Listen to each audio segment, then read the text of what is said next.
Dando sequência à série Homens e Mulheres da Bíblia, hoje nós falaremos acerca de Moisés. Moisés, ele foi escolhido por Deus para libertar o povo hebreu da escravidão no Egito e conduzi-lo durante o Êxodo. Bem, a história de Moisés, ela é amplamente destacada no contexto bíblico, porque foi ele quem recebeu as tábuas que continham os 10 mandamentos.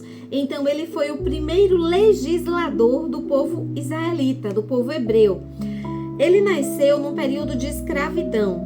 Ele foi um líder, ele foi um grande profeta no Antigo Testamento. Segundo os historiadores, antropólogos, sociólogos, teólogos, Moisés nasceu por volta de 1525 a 1560, antes do nascimento do Senhor Jesus Cristo.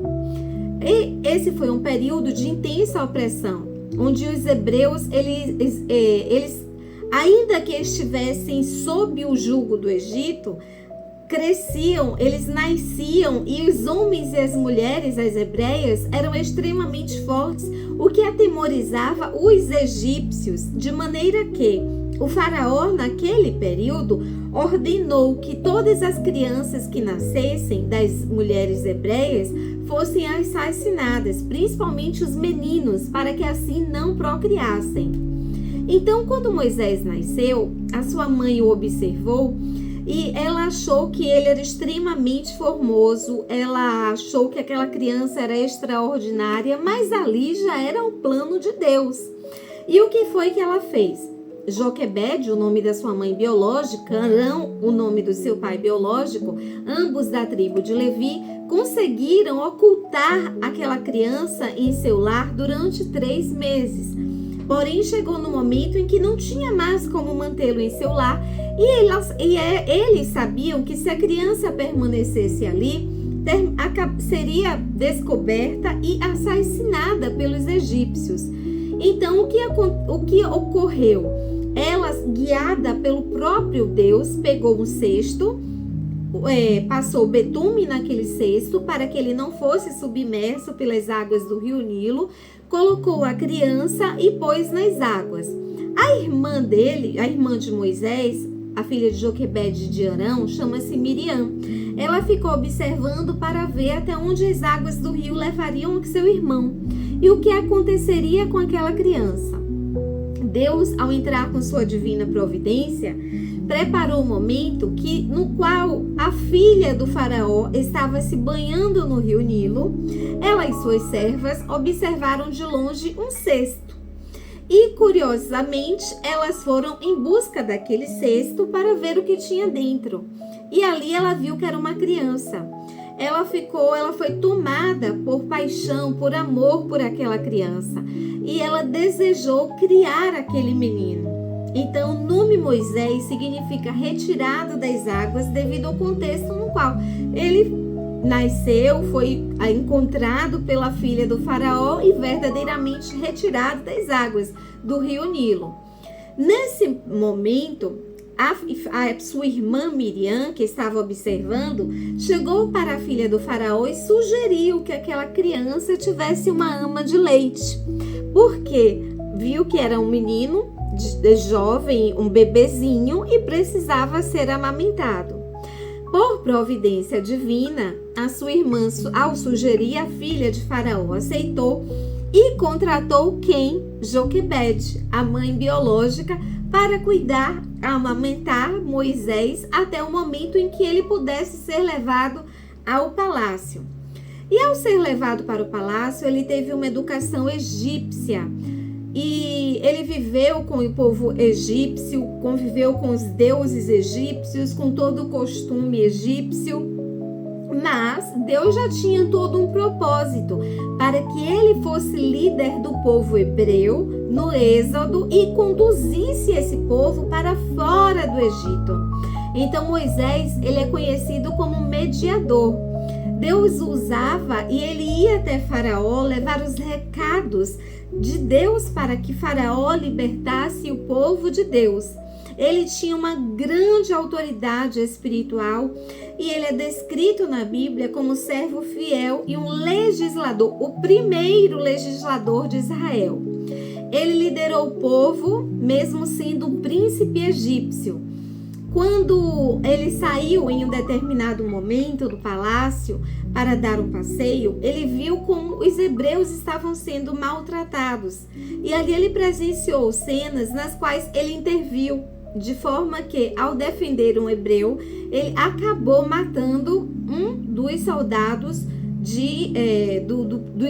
do povo do Egito, um egípcio.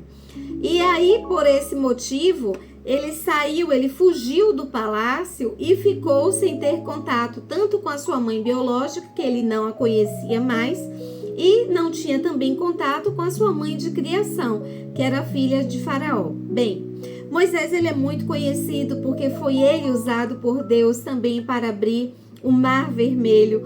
Moisés recebeu as tábuas contendo os 10 mandamentos. Moisés conduziu o povo durante a sua jornada no deserto rumo à terra prometida.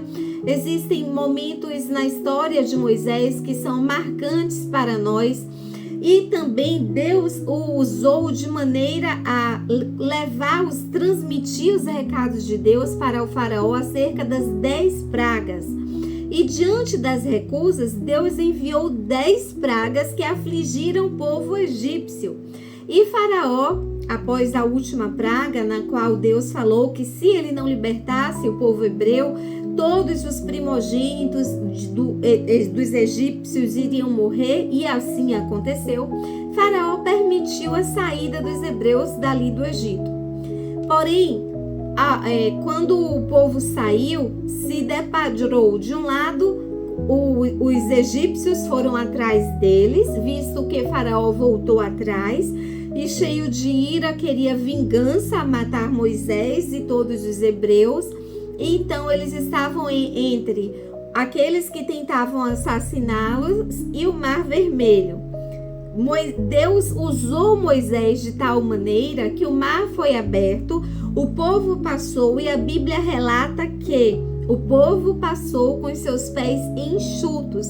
O mar fechou-se e todo o exército egípcio foi submerso pelas águas do mar. Bem, já no Monte Sinai, Moisés recebeu os mandamentos e conduzindo o povo à terra prometida, o povo era extremamente desobediente. E ao invés de vagarem pelo deserto num período que Deus havia pré-determinado, mediante as desobediências, e levarem com eles os costumes egípcios, aquela peregrinação durou cerca de 40 anos. Moisés já estava idoso, ele viu a terra prometida, todavia ele não entrou naquela terra prometida. Por quê? Durante a sua liderança, devido à crueldade, devido à desobediência daquele povo, houve um momento em que o povo estava com sede e Deus ordenou que ele com a sua vara tocasse na rocha, mas ele feriu a rocha e mesmo sendo conhecido por um homem extremamente manso, ele irou-se e ao ferir aquela rocha representava Jesus e dali saiu água que saciou a sede daquele povo.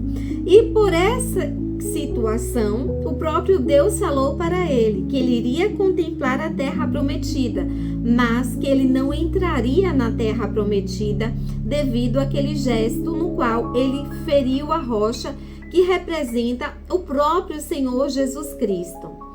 Bem, ele enfrentou o Faraó, ele foi aquele que conduziu o povo, ele liderou durante a sua peregrinação no Egito, ele foi o mediador da aliança, ele foi considerado um homem que transformou, que tirou o povo, na verdade, da escravidão e tornou aquele povo uma nação livre. Ele prefigurou o Senhor Jesus, ele prefigurou a redenção. Então é uma história que precisa realmente de que mais tempo para ser afunilada, visto que existem muitos fatos que não dá para trazer em um só vídeo. Aqui são pinceladas, colocarei desta forma, para aguçar o conhecimento, para aguçar a inquietação de vocês e para também nós estudarmos mais acerca desses heróis e heroínas da fé, que foram os nossos antepassados e por quem nós devemos nos espelhar. Lá em Hebreus está escrito na galeria da fé o nome de Moisés, e ele prefigurou a figura da redenção, do Redentor, do Senhor Jesus Cristo. Então, que vocês possam, assim como eu, também estar mergulhando, afunilando o conhecimento acerca dessa história, que é muito linda e cheia de altos e baixos. Houve um reencontro de Moisés com sua família biológica, com seu irmão Arão, o qual era quem levava, transmitia as mensagens que Deus dava para Moisés. E Arão era quem transmitia ao faraó, pois Moisés era um homem que dizia que ele não era bom com as palavras. Ele era tido como uma pessoa que tinha um problema de gaguez. Então o seu irmão era quem era o transmissor das mensagens de Deus para o faraó.